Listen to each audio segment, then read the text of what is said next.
morning, Sir Erwin Montojo, Assistant Country Coordinator ng Face-to-Faith of the Tony Blair Faith Foundation. Good morning, sir. Good morning. Magandang umaga, sir. Good morning. Sir, siguro umpisahan natin, no? Tungkol saan nga ba itong face-to-face? Okay, siguro in a very few words, pwedeng sabihin it's a school space program that gives students exposure to students from other parts of the world who probably have a faith different from their own. And hopefully by the exposure, magkakaroon ng education about peoples of other faiths.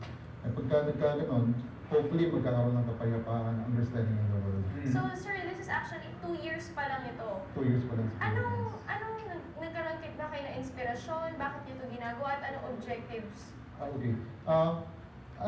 Ang story nito, nagsimula talaga sa London with Tony Blair, probably because of Tony Blair's experience about religious extremism. Ang napag-isipan niya na we have to educate mga young people to understand peoples of other faiths, to understand faith. Kasi sabi niya, in a globalized world, we become closer to each other, but if we come closer to each other, pero wala namang understanding about what you believe in and what causes you to act the way you do, sabi niya, baka magkakaroon ng mga friction.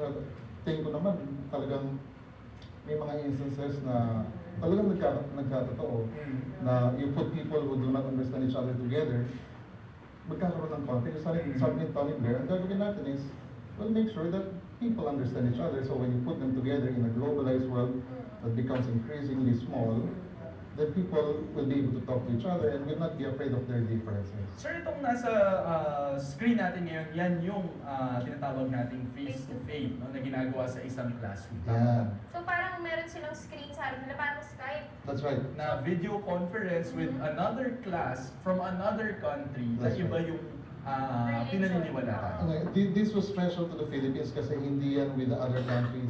Ito isang multi-faith video conference among multi-point video conference among 4 schools in the country. Okay. They made this, the foundation, which is supposed to be international. Dapat kasi usually, one school in the Philippines with a school abroad. Pero pinayagan tayo na magkaroon ng video conferences among schools in the Philippines kasi sabi nga natin, before we go and try to understand peoples abroad, mukhang may issue among the Filipinos that we also need to understand. So ang ginawa dito, we paired schools from Visayas and Luzon with a school in Mindanao. And then we made the school in Mindanao that had Muslim students speak. Para naman yung mga nasa Luzon who are not really that much exposed to the experience of our friends in Mindanao who are most probably Muslims, and, well, not most probably, but many of them, the Muslims coming from there, makakarinig naman yung mga Taga-Luzon ng Visayas. So ito yung nangyari dyan. Actually, JC, napakagandang programa ito. Kaya lang sayang hindi natin ito naabutan. Pero ang ganda nito kasi kahit Para sa high school ito. Para sa high school so, ito. wala na tayong Wala na talaga. Dahil 2 years pa lamang itong programa ito. Dahil na-expose ka sa iba't ibang religion. So, yung mga hindi mo naiintindihan nun, kapag nakapagtanong ka or may nakausap ka from them, maiintindihan mo sila. Thus, magkakaroon ng respeto sa bawat isa. At doon nga mapupunta yung kapayapaan na sinasabi nila. Pero sir, itong programa na ito, pwede ba yung kunyari, pareho rin ng religion, pwede pa rin mag-usap? Maaari din, kasi ang tingin natin, hindi naman monolithic yung religion na yan. Halimbawa, within Christianity, magkakaiba din ang mga pananaw nila, so dapat din may interfaith dialogue. Hindi lang interfaith among different faiths, even within the faith. In fact, nangyari nga sa amin na may nag-video conference isang Catholic school from the Philippines with another Catholic school from Australia. Right. At habang nagda-dialogue sila, kasi ang pinag-uusapan hindi naman theological faith, kundi vernacular as I experience it. Sabi ng mga students sa Australia, ng mga Katoliko din, sabi nila, hindi namin naunawaan yung ginagawa niyo sa Quiapo. Pero Katoliko din sila. Katoliko rin naman nakatulad natin, pero magkaiba. So, nagkakaroon ng understanding about our practices of Catholicism here against their practice of it. Kasi parang sa atin merong medyo parang folk, no, na bahagi ng Katolisismo ng mga Pilipino, no, compared siguro doon sa Katolisismo rin ng mga Australians, na sinabi nga ni Sir. Pero Sir, dito sa ginagawa natin ito, ano kaya yung mga usual na pinag-uusapan nila or mga pinagkukwentuhan ng mga bata? Usually, pag first video conference yan, hindi mo masyadong malalim ang pinag-uusapan. Ang pinag-uusapan lamang ay you and your family, you and your community, the issues in your family and community. Tapos pinapalalim lamang yan doon sa bahagi ng dialogue na pinapasukan na ng faith, laging pinapasok natin yung usaping faith kasi ang sinasabi natin, mga kabataan, pagka hindi mo binigyan ng plataforma upang sila ay magsalita ng patungkol sa faith, usually hindi sila magsasalita, they find it awkward. Pero sa program na ito, we give them that platform to speak about issues in relation to what their faith teaches them. So in the beginning video conference, very simple lang. Para lang to get them to begin talking. Live lang. Pero we make it a point na ang manner of talking is not a debate. Right. Nobody will win so that somebody will lose. Ang manner of talking is a dialogue. More of kwentuhan lamang. Hindi lamang siyang kwentuhan na ibig sabihin kahit saan pumunta, kwentuhan na may facilitator. So, itong dialogue na nangyayari, laging may adult who is helping students converse with the direction.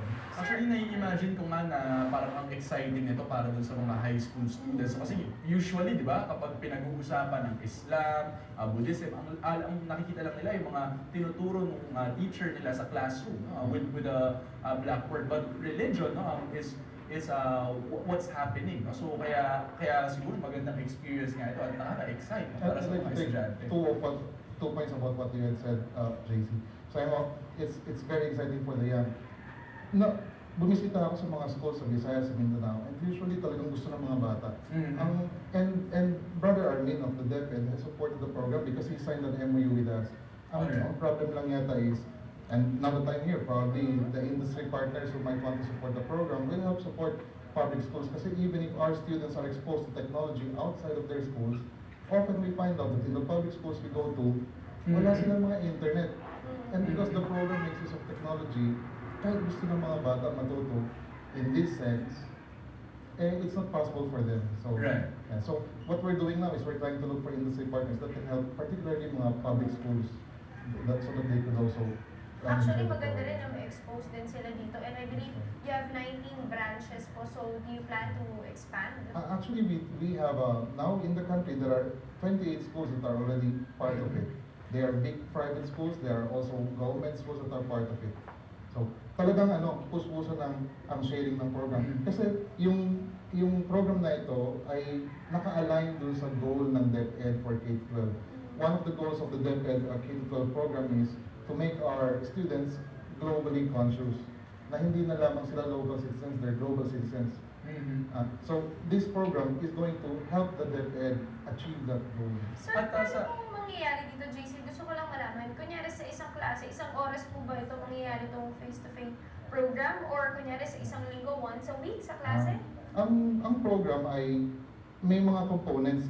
Bago pa man sila makapag-video conference, may nangyayaring teaching. Kasi hindi pwedeng isasalang agad ang mga bata to a dialogue na wala namang skills they need to be able to dialogue. Often in our schools, we teach them how to debate. But we don't teach them how to dialogue. So in a classroom, we teach them muna what they need to be able to dialogue. Pagka meron ng skills for dialoguing, that's when we bring them to video conference with students abroad. How often can they do it? As often as the teacher wants to bring his students to encounter people abroad.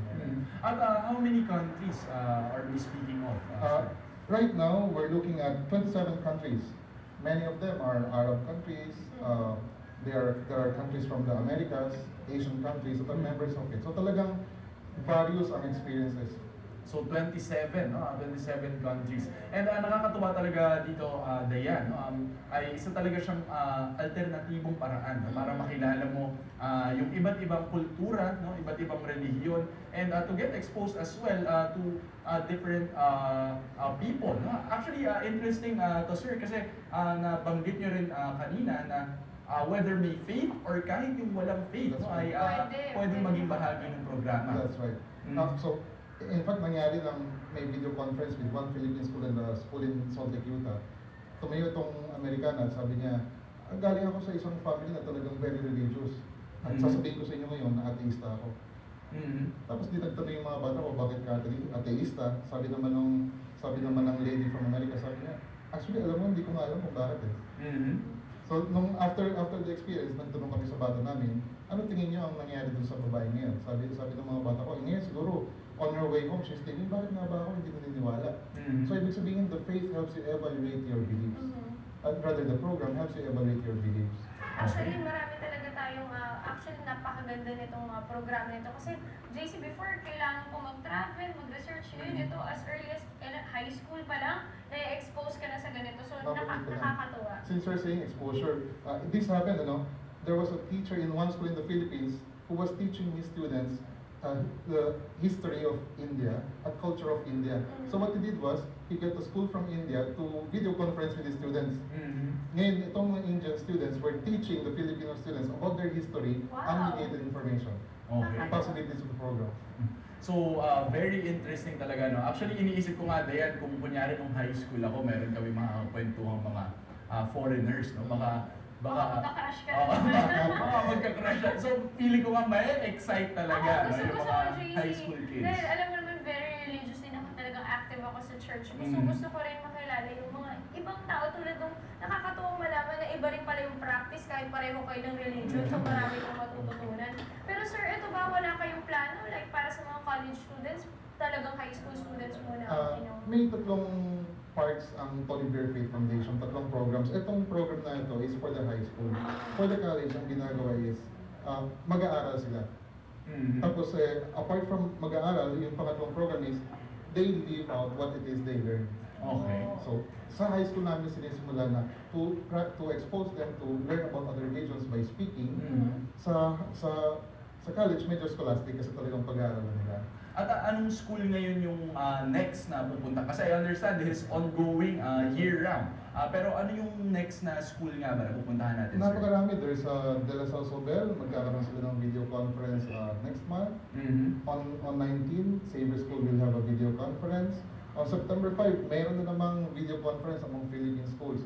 At magiging guest natin yung Undersecretary ng OPAP, si Undersecretary Louis Montalvo, to speak to us about the peace process. Kasi naman, ang aim naman of the program is understanding and peace. So maraming mangyayari pang mga video conferences pa rin. Okay. Pero sir, in our own little way, or yung mga viewers natin, meron ba silang maaaring itulong dito sa face-to-face program? For the school, probably if you're coming from a public school, you're an alumnus who is now better, who is now blessed, probably you might want to support your school by donating. Magkano ba ang internet connection?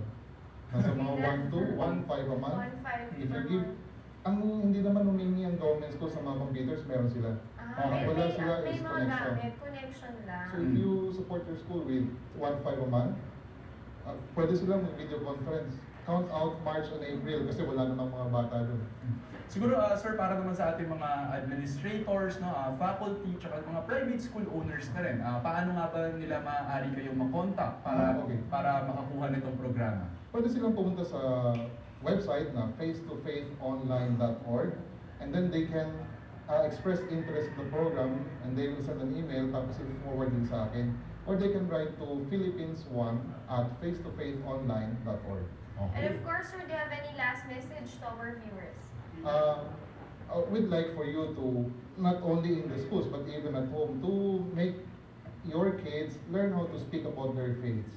Kasi when they speak about their faith, then probably people will understand them and what it is that affects the way that they act.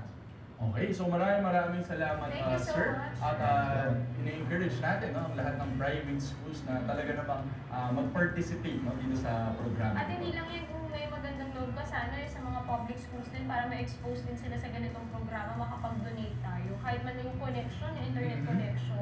At yan po si Ginoong Erwin Montojo, Assistant Country Coordinator for Manila ng Tony Blair Faith Foundation. At ngayon naman, Dayan, alam mo ba na meron tayong National Artist for Set Designs? So, mas kikilalanin natin siya at aalamin natin ang kwento niya. Yan po si Badong Bernal, ang ating feature sa Cultural Review.